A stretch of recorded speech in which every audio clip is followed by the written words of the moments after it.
Hi, everyone. Thank you for your patience. We had a nice fast trip through town, downtown office, internet outage, run home, and our office is not quite made for video here at home, but we're making it Here work. we are. And yeah, so yeah, thank you for joining us. So we're going to be a little amped up from all the last minute excitement of the last 20 minutes. So hopefully it'll be more exciting for you guys. We're going to go through. I'm going to share our screen here. All right. Can you put in the chat if you can see? You can hear us okay, and you can see our screen okay. Just let us know. We'd appreciate that.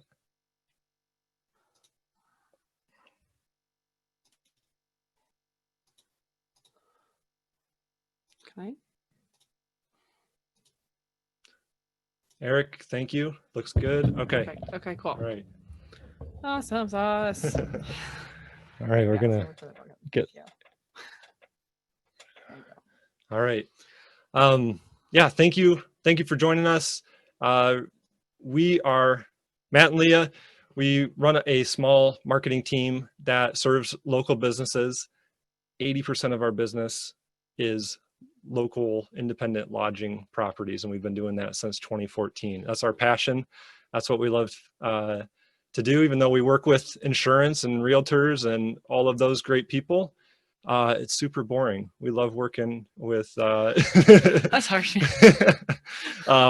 we love working with folks. That's a big part of our story on the personal side, and so yeah, we love serving independent lodging folks. You guys put your heart and soul into your business, and that is a big part of why we love to serve you.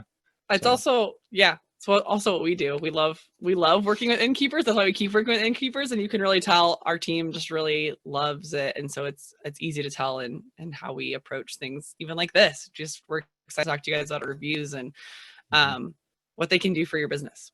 That's going to be awesome and fun.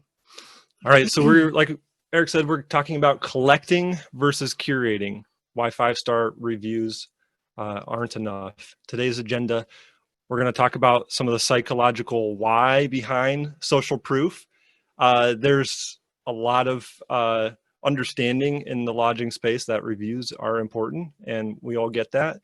But we want to talk about the why so that you can understand how important the what is that comes later, which is why the standard approach for the last 5 to 10 years no longer works, and then how to practically put that to work. So hopefully we'll give you some of the paradigm shift of, okay, understanding how we can use this, but get down to the land the plane, get down to some of the practical stuff so you can take away stuff that you can do this week even.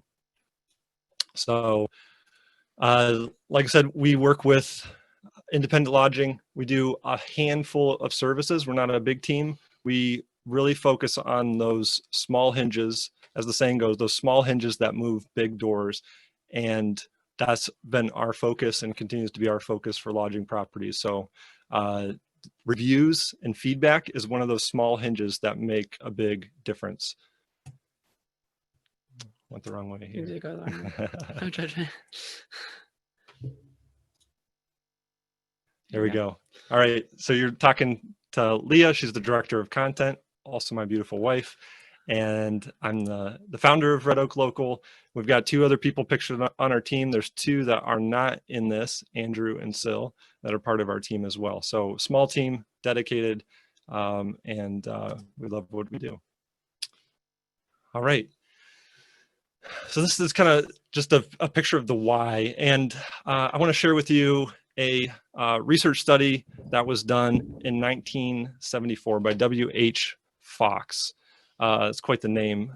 He was a ethologist, and which means he studied animal behavior in their natural environment. And I feel like it was appropriate with the last name Fox. And I like that was a good dad joke. Corny dad that was jokes. A dad joke. I do. That was yeah, a good thank one. You. Good job. But he studied animals in a wide variety, and he wanted to go deeper into understanding the behavior of hens, turkey hens, mothers of turkey chicks, and what their behavior is. And one of the things that he did was, scientists knew that turkeys are excellent mothers. They're caring. They are very gentle. They have to be all of those things as a mother, because turkey pullets are very sensitive. If you've ever raised chickens, you know, you get 30 chickens, you'll have a couple die, but most of them will grow up pretty strong. Turkeys, you have to baby them for a long time. So they need a great mother, especially out in the wild, to survive. However,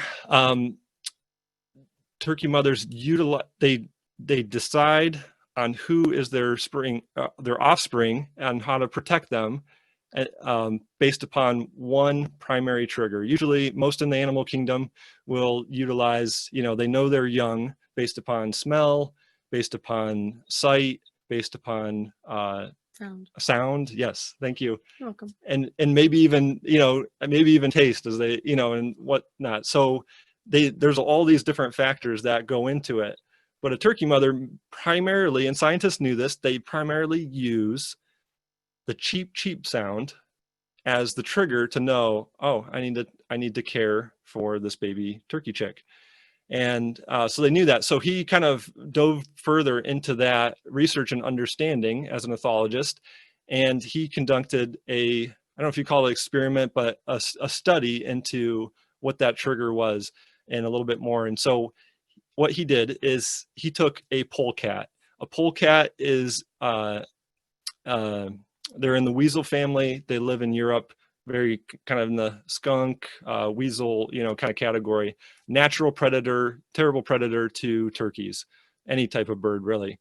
And usually at the sight of a polecat, a turkey mother will just go berserk, attack it, go after it, and just totally protect her young. So that's what they did. They took a stuffed polecat and on a string pulled it towards the turkey mother with her chicks all around her. And obviously she did what she naturally instinct should do, is she went after that thing and tore it to pieces and very much protected her young, which was a great response, natural instinct.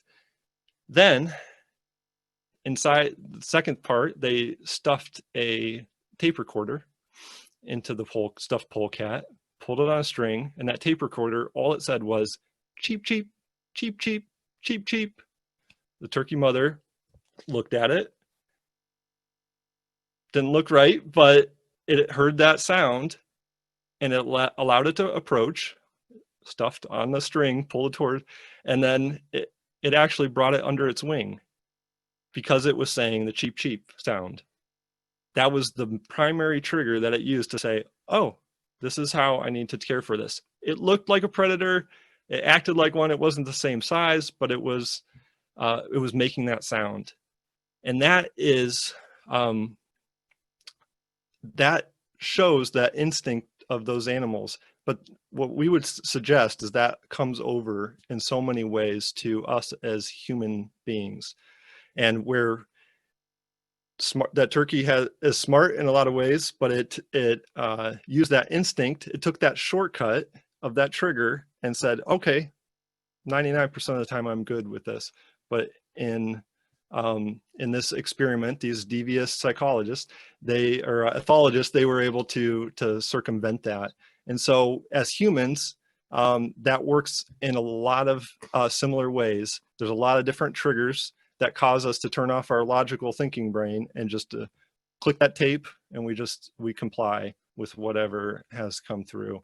And so, you know, so that happens in the animal kingdom. It happens in different ways to us as humans. And one of the triggers that we're going to focus on today is social proof. How do we use it for good? You know, if you have knowledge as a superhero, how did you describe that earlier? If you have superpowers, you get to choose. Are you going to be a superhero or supervillain? We know that social proof works. We can choose to use that for good or evil. Let's use it for good. So let's look at ways that social proofing is happening all around us. We are take part of it in every single day. Our brain, like Matt says, shortcuts to it. Let's use those in positive ways to build positive associations with guests and future guests. Mm-hmm. So one example that we have is the next slide, which is laugh tracks on television shows. Any comedy, sitcom, anything like that is going to use laugh tracks. A lot of actors and actresses don't love them. They feel like it downplays their art. But we all know that when we're laughing with what's happening on TV, for us, we feel like we're laughing with a group of people. It's like being in a play, being in a movie theater, laughing kind of kicks over that one person has that funny laugh behind you, and that makes you laugh even harder. That's the idea of like a laugh track social proof. So that's one example that we have every single day. Yeah, and in the past, artists have asked TV executives, please take off the laugh track. I want my art, my skill to stand on its own. And they refuse because they know human beings are influenced in this way.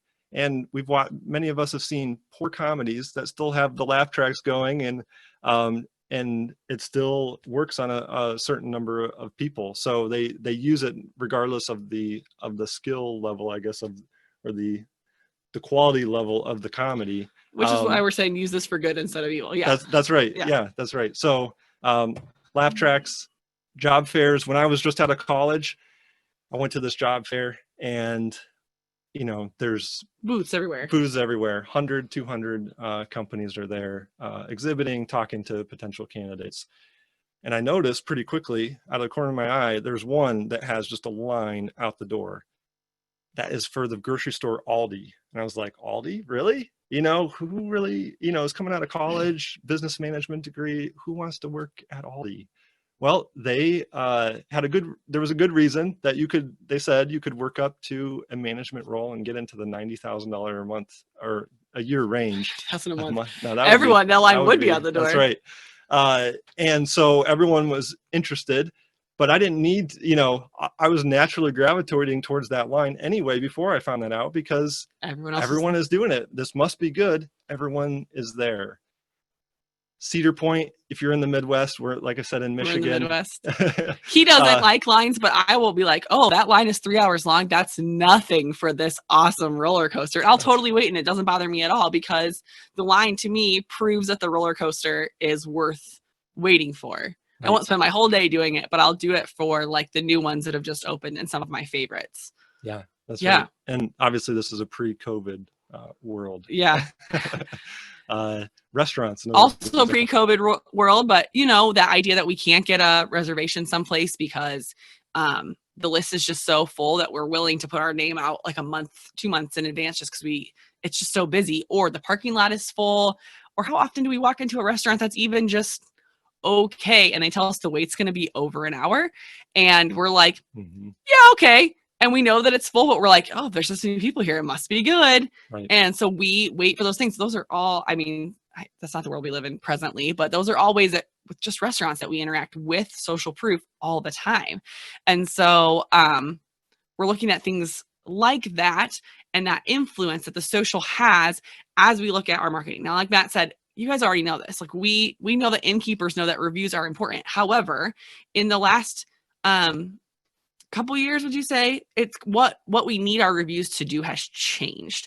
It's not just a matter of having a full parking lot or having an hour-long wait. We need to do something more with the social proof. And so that's what we're going to be talking about and how powerful that is. How do you maximize that? And how do you tap into that tape, that cheap that allows people to go, it must be great. Must be great. Everyone else is doing it. Yeah. You don't have the luxury of a restaurant, at least pre-COVID, where lines out the door, it must be good kind of thing. People have to do that online. So maximizing that, going beyond the standard conventional wisdom of get reviews here, and here, and you're good. It just doesn't work. Finally, as we're talking about, obviously social proof relates to travel planning. As we're talking about, people on average visit, let's see here. On average, people visit about 33 websites while they're booking their trip. And this is from Expedia. This is from 2013, and I've not found updated research, but I can only imagine it's more. And this is 5 weeks out from their trip. 2.5 websites they visit, 3.4, 5.2, 6.9, and then 15.5. This is as they're planning their trip. They are jumping to a lot of websites, and they're really focused on that. So people are looking for that social proof. A lot of these websites have reviews built into them. This second one is on Facebook. I pulled this literally This morning, right? this morning. Yeah. This is a Facebook group that's all about travel in the Upper Peninsula Michiganders of love Michigan. Michigan. Yeah. More than they can possibly imagine. Yeah, they really really takes the cake for a lot of other states that we've lived in. So anyway, this person up here is asking in a Facebook group, hey, I'm heading up to this spot in the UP. I love this one hotel, but we're staying in a couple different places. Can you make some recommendations? They're asking strangers in this group for their recommendations. Why would they do that? They don't know if that person has good, if they care about their hygiene. They don't know if they are, similar, cost sensitive. They have no idea.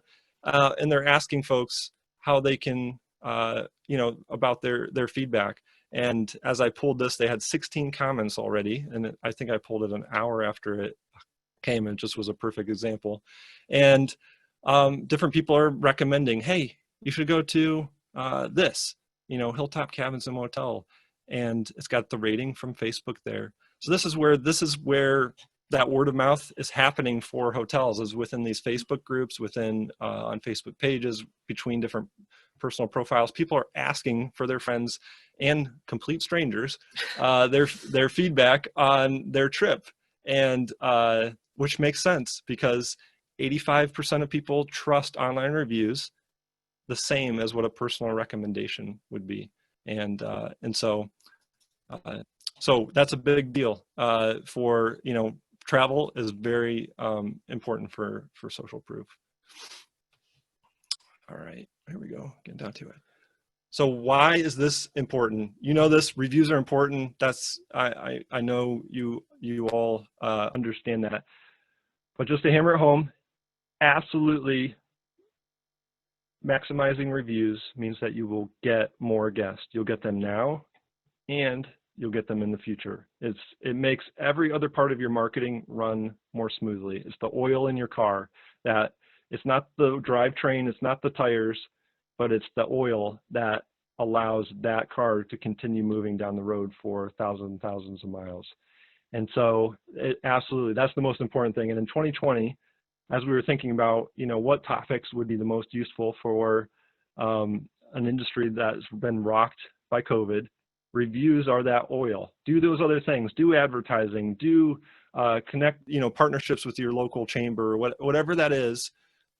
Rebuild your website, make it awesome. Reviews are that oil for the vehicle, and that's going to make everything better. It's not by itself, it's not going to do miracles, but it's going to make absolutely a huge difference. Number two, it's going to help you improve your business. You're going to get feedback, and we'll talk about that. And number three, you can do better and more targeted marketing when you're utilizing it more as feedback and less as reviews. So we're going to talk about the social proof side of things, but we're also going to dive into some of the long-term value of just personally getting that feedback from folks, getting that negative feedback and that positive feedback. And just to kind of go back, we've shared this in previous sessions that we've done for ALP Day, and in our marketing, we share this a lot, but your three best customer groups, every innkeeper, if I could just grab them by the coat and say, please focus on these things first, I would say these are your three best customer groups. This is where you're going to get the highest return of your investment. And we're focusing on number two. We've talked about your past customers. Maximizing the reach and delight towards that group is huge. Every other business focuses on the new person. If you can focus on the person that's already given you money to come back, that's going to be a win. But then all those people are going to influence the next group, and that's where reviews come in, and that's where we're talking about today. And then obviously people that are specifically searching for your product, your service, they're searching for lodging in your area. That's going to be your third group. But focus on those in order, and that's where you're going to have the highest return. That's our kind of the philosophy undergirding what we do, and our approach, and why reviews to us are so important.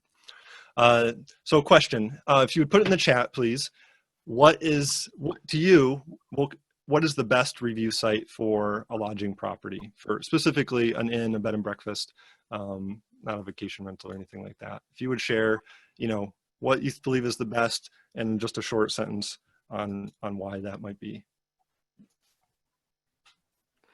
And we'll come back. Oh, Facebook. Thanks, Brian. I appreciate your camera's on. I do. It is nice to see faces sometimes looking back at us. It's very nice. The closer it can be to real life. I miss real life, don't you guys? Yeah.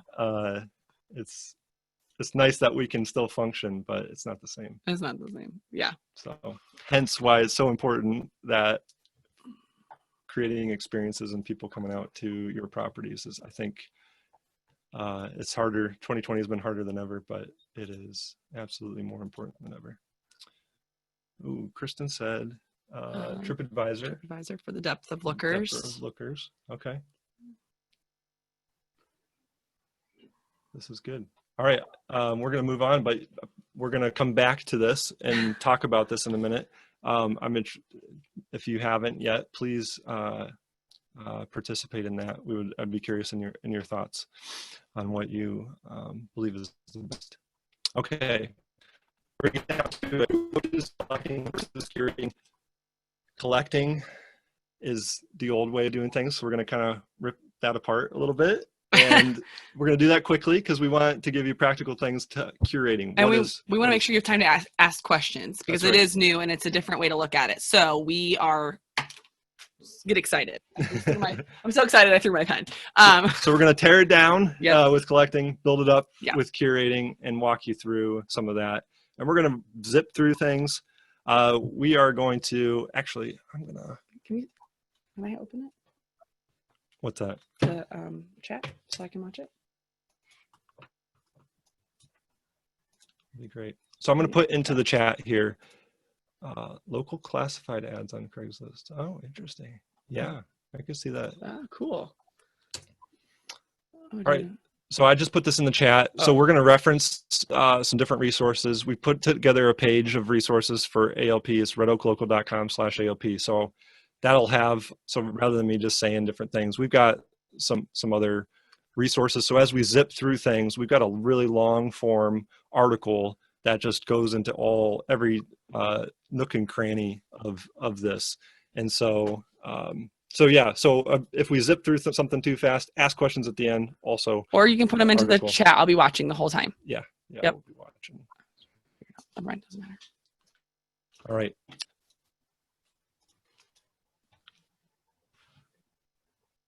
Computer's thinking about it. Yep. Go to the next slide. Really thinking about it.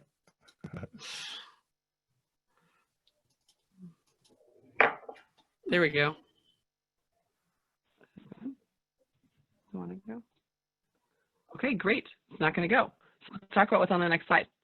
Yeah. Okay, so the next slide is a picture of that totally stereotypical shrine to, let's call him Jimmy, in the kid's bedroom, where every single baseball award, every single award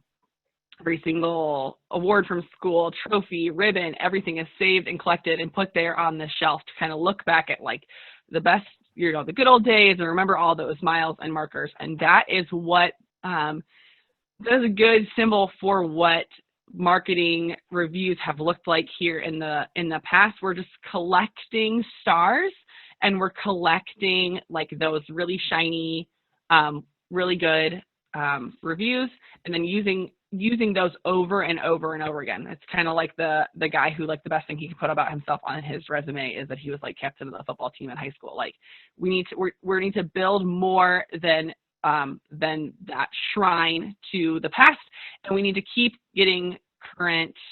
I guess I'm going to talk about the old. I guess I'm not talking about new stuff. Old stuff. We're not collecting anymore. We don't want to have a shrine to Jimmy in the bedroom with our reviews. It's not in his bedroom where not a lot of people see it, or it's not shared widely. It is. It's brought out and it's curated. I don't know if you mentioned this, but a museum isn't going to keep just everything. They're going to have exhibits. They're going to change things up, and we'll talk more about that. So number one is that exemplifies someone who is focused on collecting, and we would call this the conventional wisdom approach. They're focused on reviews over feedback. The only reason to get feedback from their guests is to just use it as a marketing asset, and it certainly is. We talked about the turkey. We are all the turkey and have those tapes at play, but the real gold is over the long-term feedback that allows you to become a better business, to market better, and to serve people. And that is what will win out in the end. So you can do both. Most times, just give me the reviews. I want the rating. I want the quick review as much as possible. Numbers, more quantity. That has, I would say, exemplified the mass majority of the approach. And then not only that, but you're getting reviews that are really non-specific. Beautiful, attentive staff, fun family atmosphere. That doesn't really tell me anything specific about the property. Greatest place for a family getaway. Maybe I'm getting a couple specifics, like here I'm seeing like, oh, this is good for a family, so it's maybe not good for a romantic getaway. But it doesn't tell us enough to continue the experience. And so that's part of, right now we're dismantling, so I'll talk more about that as we build up what we're looking for in the future. You take number 2. Sure. So the other thing is passive review request. This is a really big one. It's putting that sticker on the door, those little card things on the tables, or in that welcome binder that you have, the app that I think is really cool. Or it's putting it like in your PS line of your checkout email, being like, hey, did you enjoy your trip? We'd love to hear about it. Leave a review here. These are not bad things. These are simply not enough to get the kind of reviews that you want. Frankly, everyone has a million distractions in front of them. The best time to get them is when they can answer you, and getting it in your bill email, which I'm going to see as soon as I get into my car when we leave. I'm going to go, oh, I don't want to do that right now. I want to talk about the experience that we just had. And then I don't go back to the email to fill it out. So it's just asking at the right time and in the right way. That's great. Yeah, and a lot of times you'll send a thank you email. Think does this well, Resnex this, where 2 days after we'll get an email, but it's, hey, thanks for the stay. It's one lonely email that might have a lot of other things in it as well. So that what we would call kind of a passive aspect. Number 3 is poor review responses.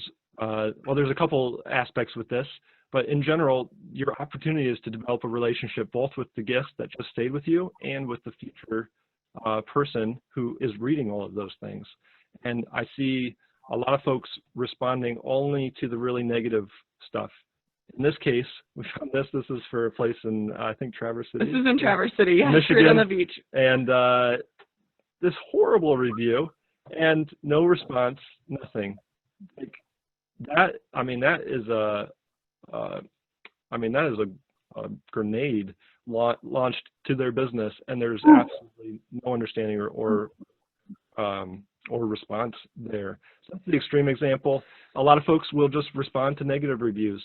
Every review, I'm encouraging you now, respond to every review with an in-depth, not long, but in-depth enough of 2 to 3 sentences, thanking them and mentioning something specific about their stay. That makes a huge, absolute difference. Before you go off the slide, and I used a 1 out of 5 review as an example, but your 3s and your 2s are actually going to hurt you worse. We assume, as people who work with reviews all the time, that the one person was having a combination of maybe not the best experience, but also maybe not the best time of their life, like situationally. And so sometimes those are just people who are out to just be grumpy about stuff. Mm-hmm. 3s and 2s though can really impact, because those are people who had middle of the road kind of experiences, and so responding to those and looking through those with thoughtfulness makes a huge difference, as well as 4s and 5s. Yeah, absolutely.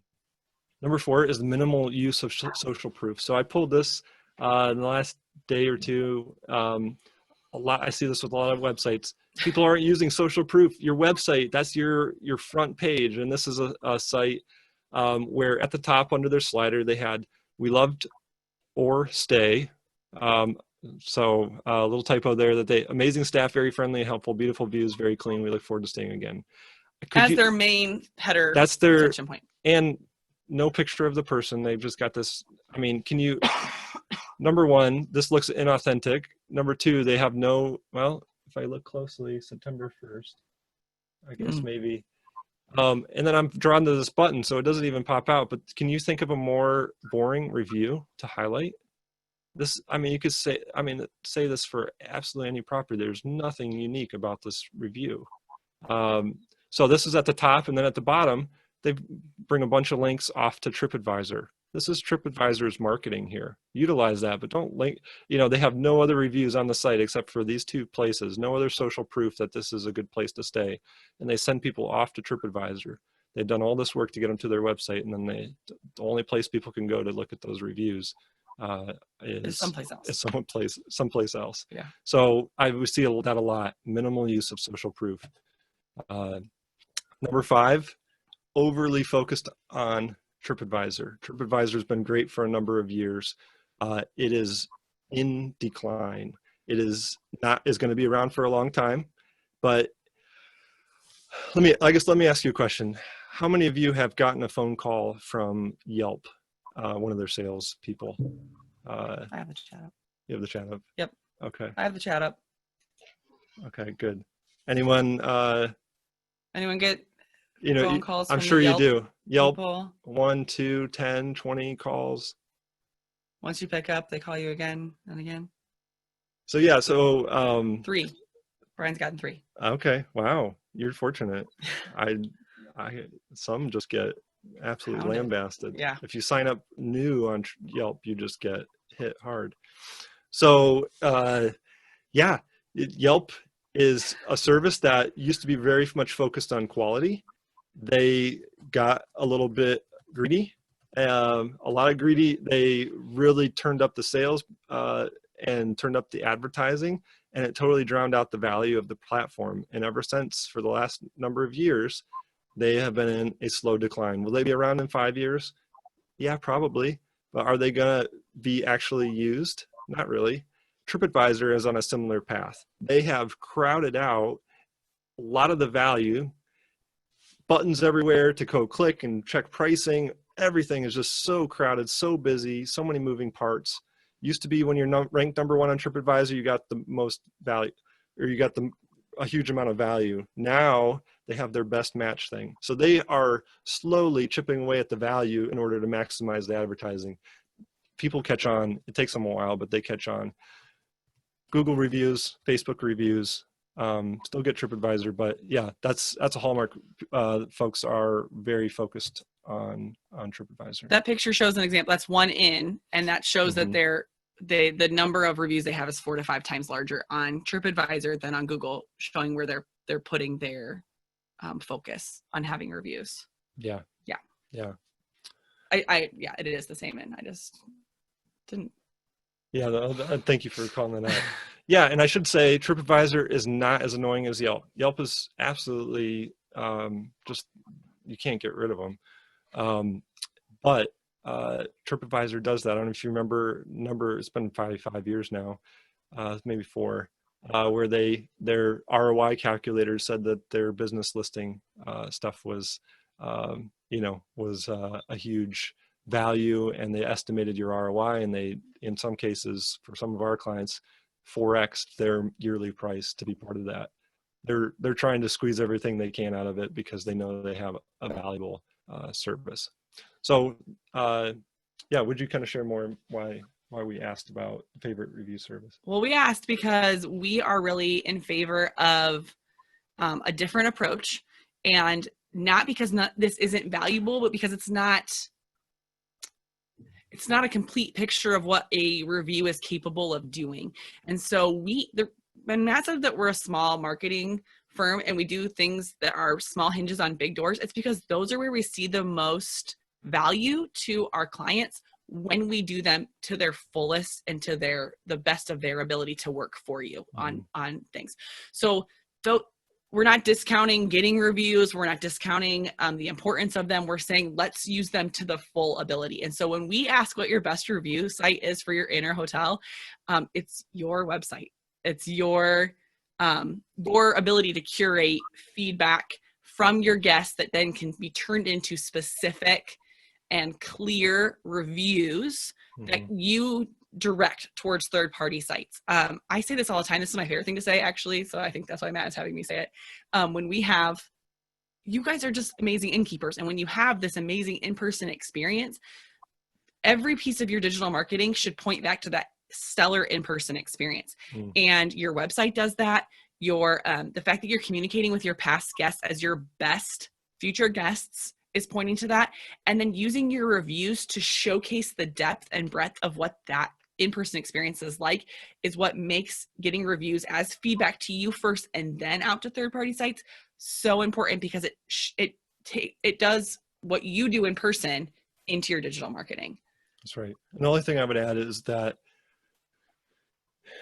just as humans, we use that, we look for shortcuts. We look for the social proof of what other people are doing.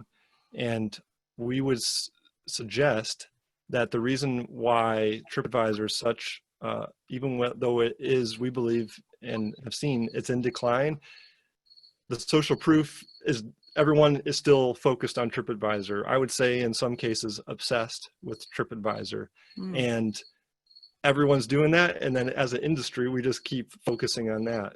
But so we're kind of usually shortcuts work. Usually that social proof can tell us something. In this case it's failing us because TripAdvisor and just the focus on that and rankings and reviews there is totally hamstringing us as an industry. Well, not only that, but it's taking star reviews and it's equating star reviews to full experiences. And it's ranking you based off of those things instead of off of the full breadth of experience. Yeah. That's good. Okay, so the curation approach. This is a museum. What's cool about a museum, and the reason why people keep going to them, is not because it's impossible to see every work of art, which it totally is. The Louvre, this is not the Louvre, but the Louvre, for example, in Paris, if you spent 15 seconds in front of each work of art, it would take you 3 full weeks to see every single work of art in the Louvre. And the Louvre in and of itself is a castle with frescoes in the walls. So the whole place, every inch is its own piece of art. And so how do you keep going in? It's not just the breadth of what's there, but it's the fact that all museums have exhibits. So they have a collection that's there all the time. Absolutely. But then they're changing out exhibits and they're bringing in guests. They're showing off different pieces. They're showing off different things from different museums. And that's what we're talking about with the reviews. We're curating, we're bringing in the best of all these different experiences so that you can experience it in one place and then share it around like a museum curation experience. Yeah. It's a dynamic experience. Yeah. It's one where you never come to the end of it. Yeah.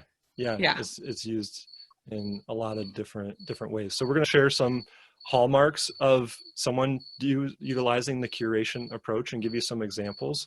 Again, we know this is new, so I'm watching questions. So I feel like you have to remember them. And we're trying to be respectful of time. We kind of set the whole thing up and hopefully kind of gave you guys some ideas, because what we're going to share in terms of this is just the tip of the iceberg. Really, it's open to your creativity. Yeah. Utilizing social proof can be integrated into all parts of what you do in your property. And so that can be really useful. So number one, we'll try to run through these and give you enough detail, and we can come back with questions. So this is real feedback as opposed to just generic star plus, I had a great trip, it was fun. This is directly, if you are a person who likes to go back through the slides, we have these in direct comparison to the ones from before. These have specific things about their inn experience. Okay, we felt like a family when we were at this inn. It was warm and welcoming. I would give it more than 5 stars. Okay, there was a porch swing. We had a whole house, air conditioning, hot tub, shower. Beds were comfortable, breakfast was delicious. That starts to paint a picture in your mind. Our bedroom had a hot tub. There was a fence for privacy, so you don't have to worry about that. Oh, is it a public? Is it like, do I share this hot tub with anybody else? Homey and relaxing. Oh, there's cookies in the afternoons. This gives you a depth of real feedback from someone who's experienced it, and you feel like you can start to paint a more complete mental picture in your head of what you're going to experience. That's right. Yeah. And people aren't going to generally share this. Some will, but generally they're not going to share depth and put a lot of thought into it unless you ask them. Yes. And probably persistently ask them, because they are busy. They're busy. If they have a really negative experience, like we looked at the top, they're probably going to share it. They're going to find a way to vent that frustration. But as humans, we will share that generally only if we're asked. And usually we have full enough lives and full enough inboxes that we have to be asked persistently but gently. And so pursuing that real feedback means that you're generally asking people for their real feedback To you first. to you first, Hmm. and then to a third-party site. And then number two, you're actually pursuing that with some degree of persistence, where you're not badgering them, not giving them 7 emails, but you're giving them a couple touch points that really says, hey, we want to hear from you. And then you back that up by that response to them. And I was telling you that purple mattress commercial or something. We Mhm. mattress shopped for like 4 minutes, so then we got retargeting ads for a month. And there was this one really cool one where they turned a mattress commercial in from someone who left a negative response, and her response, her review was negative, but they took it as feedback and an opportunity to make it right with her, and she enjoyed the experience of their customer service so much that even though she ordered a terrible mattress, or ordered and got a terrible mattress, she only wants to shop with them in the future because of her experience. That's real feedback that you can use as a business to improve and build relationship with your customers, which is why I mean, the impression I get from every Impact Keeper I met is we love to be around our guests. We love to build relationships with them. This is what you're good at. And so using reviews as feedback and talking directly to them, hey, you, individual person, what did you enjoy about your stay? I'd love to hear about it, has a bigger impact than 5 stars all done. And we know that people are going to have a wide variety of experiences and perspectives, and we may not care about everyone's perspective the same. That entitled guest that is just a tear, yeah, we can discount them, but we still want to ask them for their feedback. We may not want to send them directly to Google, but we want to ask them for their feedback, because that there's still a gold to be mined in that response. Yep.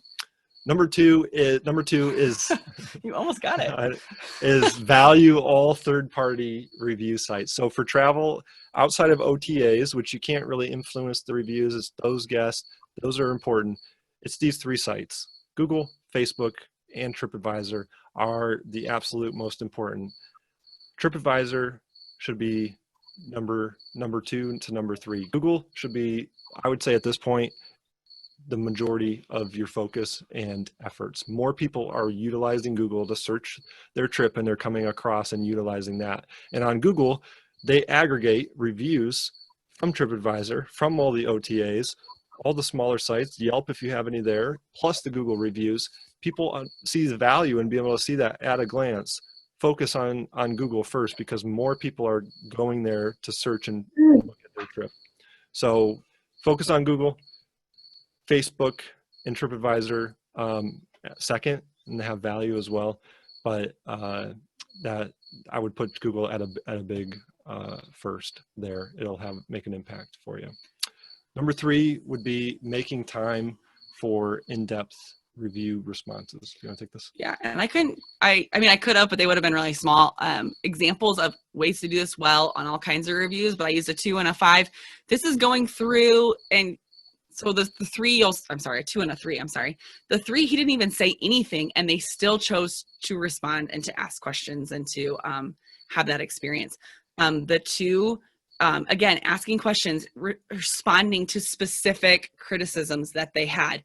A 5, that can be hard to do if there's nothing specific in their feedback. So again, asking questions that get them to a place of quality feedback means that you can interact with and respond.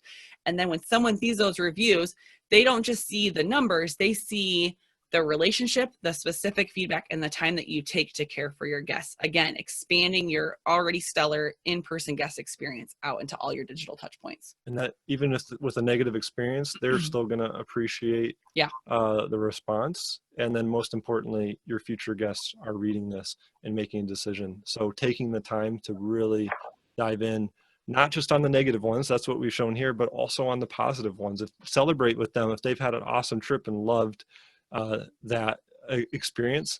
Take the time to celebrate with them and show that experience. If you can focus on that relationship building aspects, that makes a big difference. It takes time.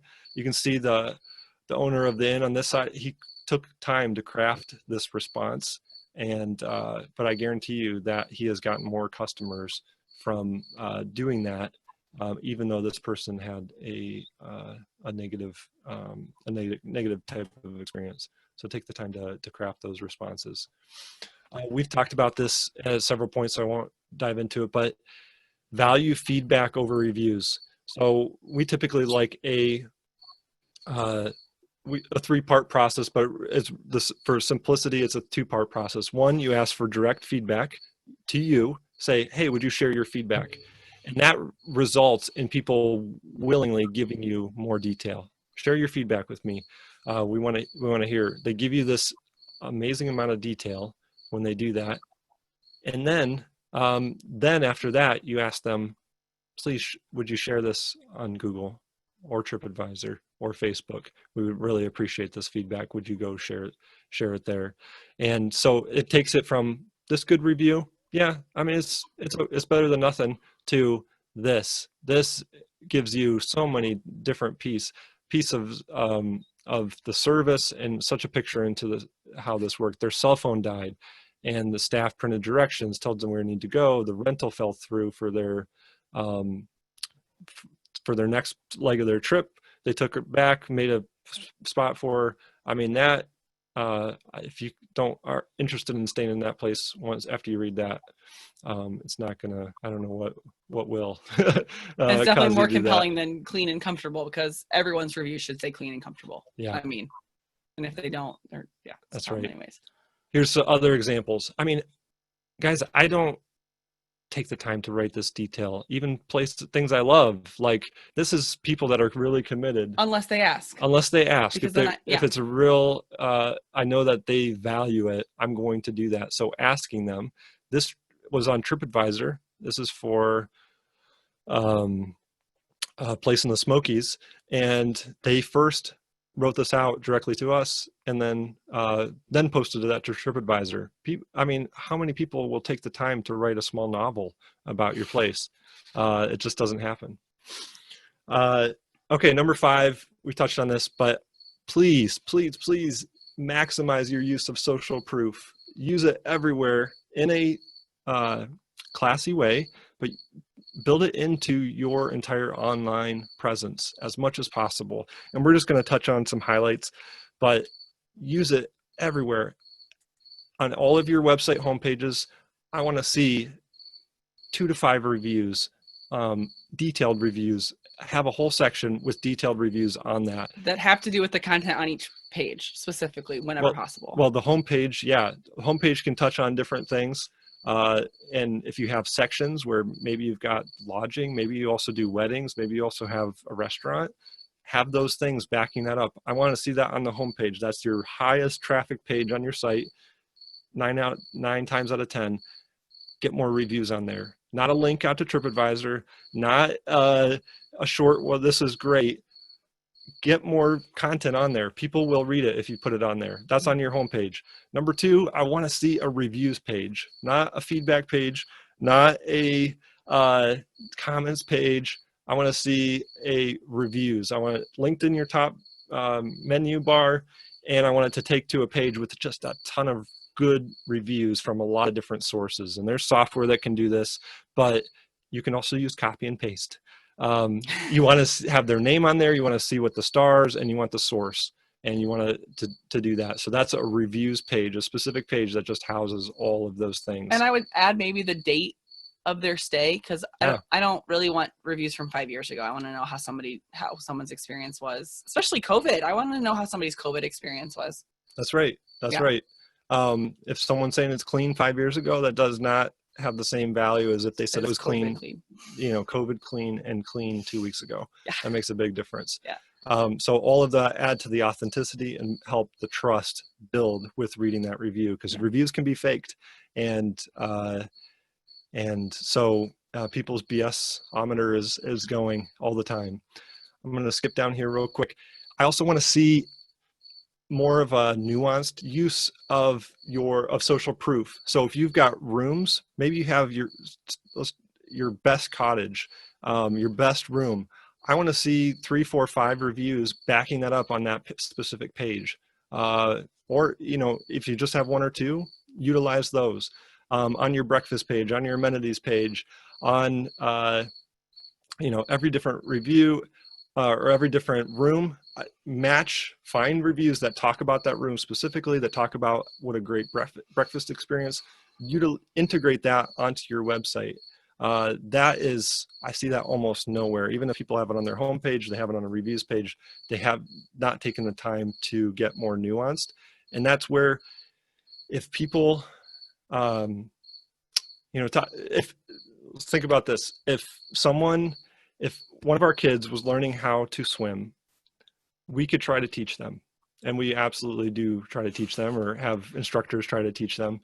But the most important thing is to see other kids swimming, see other kids pumping. I always see on this the pumping swing, on the swing set. pumping on a swing Adults set. cannot teach kids how to swim. How can you just do this with your legs? They have no idea. But if they see other kids doing it, or they get over their fear of jumping in the pool and putting their face underwater, oh, if little Jimmy is, doing it, and We're he's really the same. on Jimmy. I know, poor Jimmy.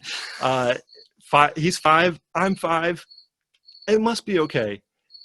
Adult humans are the same exact way.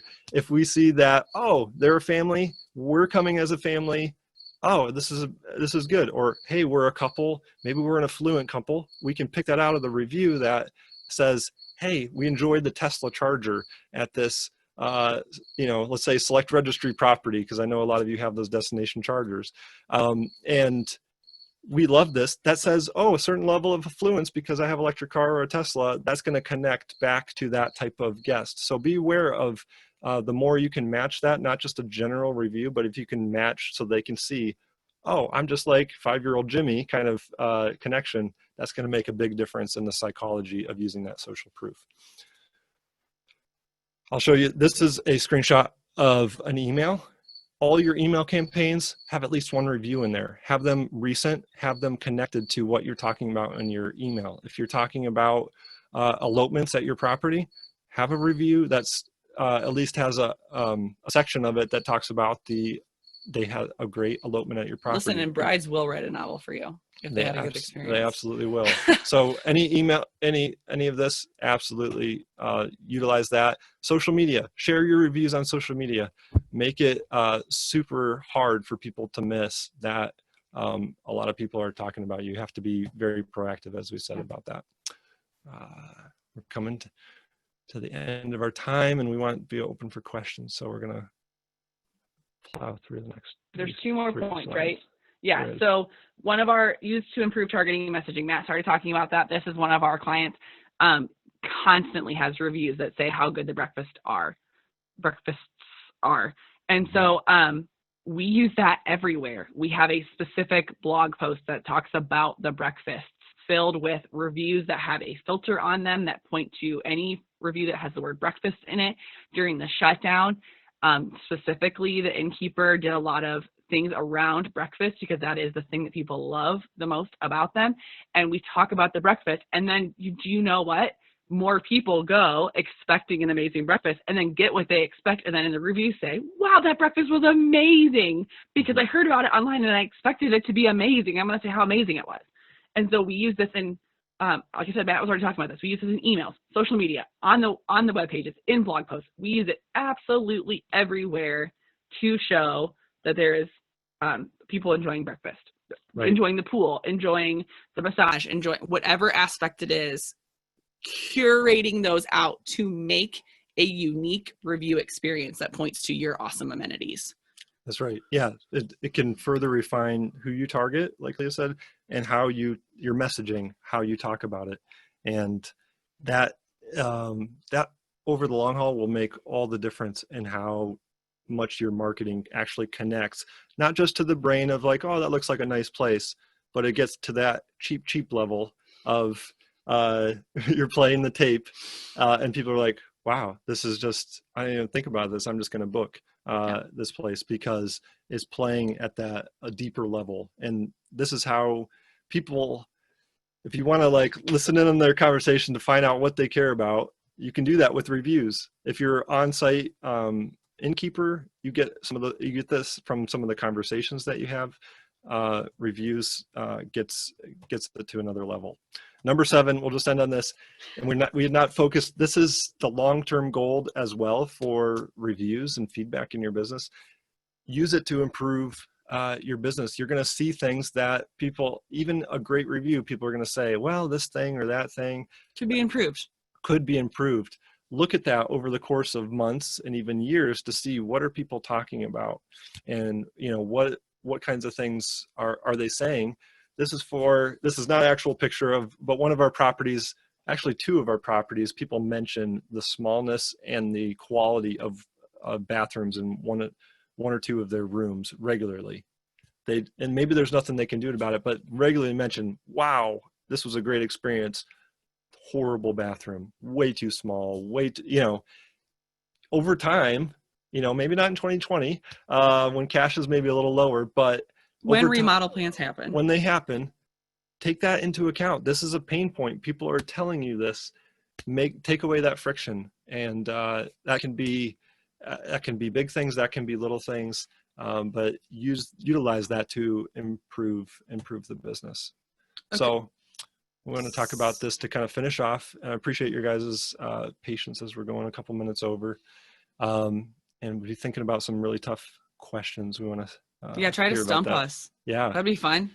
So to kind of sum up, though, this is a typical reviews process that we see for a lot of properties, big and small. They send a TripAdvisor review request. They upload it to TripAdvisor system, or they add it to a thank you email for the reservation system. They've done something to capture that review, but there's no follow-up happening. On the managing bucket, if it's a really negative review, most times people are going to take the time to respond to it. So they've done something there. And then under promotion, they leave the TripAdvisor reviews there. They might add a badge to their website, which is free marketing for TripAdvisor. But so they link back to people, and maybe they'll put a few on their website, maybe one or two on their homepage. Well, like you said, after spending all that time getting them to your website in the first place, you're then kicking them off and sending them someplace else. Yes. Yeah. Yes. It's boggles my mind. So this is the typical reviews process, give or take a little bit. What we're advocating for is a much more robust system, and you can hire people to do this, but you can do this yourself as well. And this means valuing it to the extent of other pieces in your marketing. Value this above social media almost every time. Social media is great. Reviews to us, spend the time to have this where you're sending a review request, you're following up a couple times if need be, you're asking for that direct review, you're asking for a third-party request, and then you're getting and responding to every review with depth.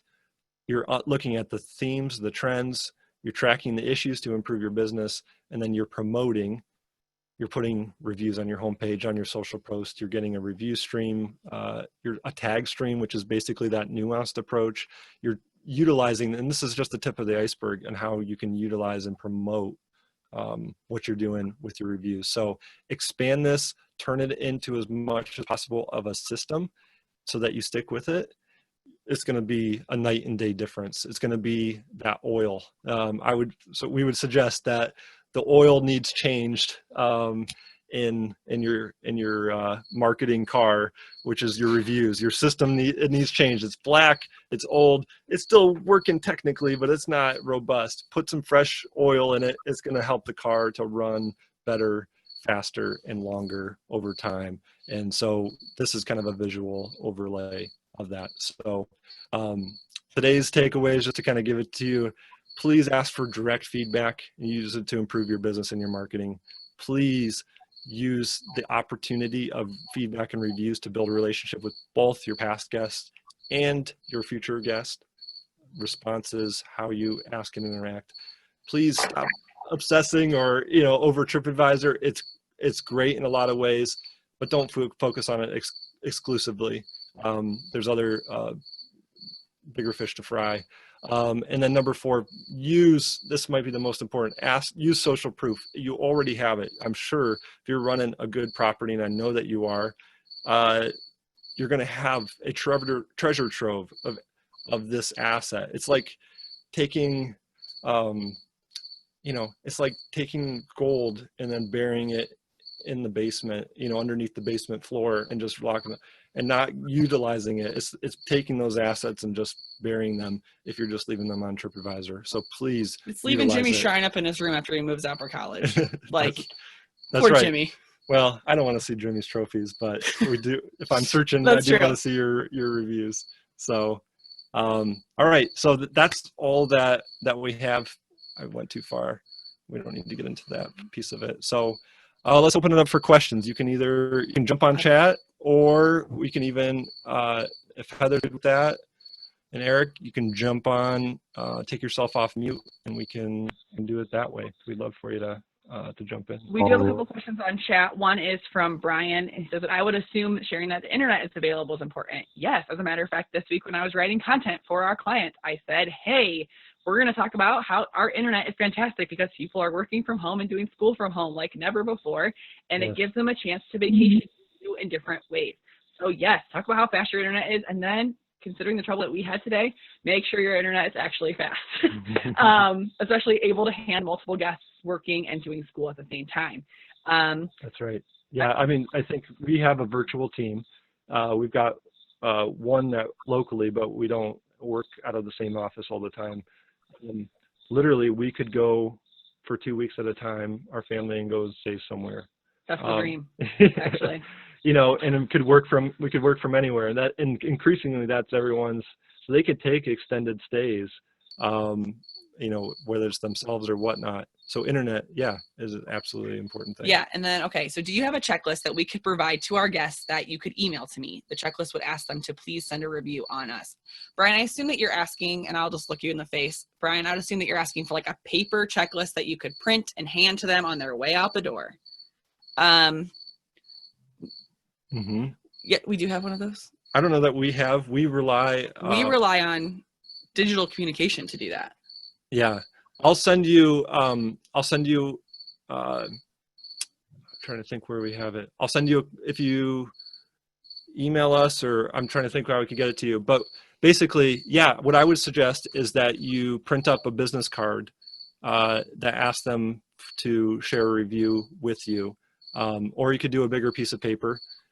What you'll find is that a lot of cases people will take that and put it in their car and forget about it. And so you have to have something else because it's easy to ignore. It certainly works, but it's easy for it to get lost, ignored and lost. Yeah. So we can send you some ideas on what we do so that you can utilize that. So yeah, shoot me an email and we can do that. And I put Matt's email in the chat. Yeah. Another question. Thank you for your questions, Brian. I appreciate that. How can we best utilize handwritten reviews that are left in a book at our property? That is an awesome question, and it's so cool that you have that. I would, because if you're going to use their name, and especially if you're going to use their name, which I think is an important part of social proof, like this is a real person, I would say that you need to ask their permission first. So email them. Would you agree? Actually, He does not agree. That's okay. Cool. We don't have to agree on everything. Just type it. Just type it up. I think do what.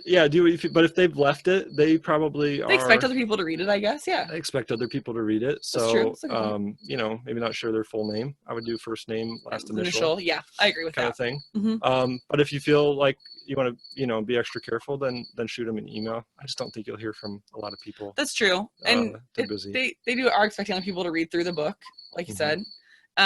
Yeah, just type it up and then put it onto your reviews page. Use it in your marketing. You can put it on social media. You can make Canva is a completely free, what's the word I'm looking for? Like you make images on there. It's kind of like Photoshop, right? Photoshop for the rest of us. Yes, super easy Photoshop for the rest of us and free. Canva.com. Canva.com. And you can make those cool, all those images that we do is like, you just take some of those elements from Canva, put the quote on it and your logo. Boom, social media share, put it in your email, put it on your website. Yeah, type those up. Those are invaluable. And you don't want them sitting in a book in a room when those are your goal. That's yeah. So I don't know, you would want to test it. I think there's something neat about having a book that people can write it out. I think increasingly people are going to do that less, but I don't know if I'd eliminate it. I would just make sure you're also after their stay asking for their feedback. But yeah, as Leah said, type it up, get that on your website review page, put it on social media, put it on email, utilize it like any other review, but maximize that for sure. Okay. Did anyone else have any other questions? I'm not seeing any come through. Anyone want to jump on and ask something live? We still got 21 people on here. Come on, I want to give us your tough stuff. You guys are being too easy on us.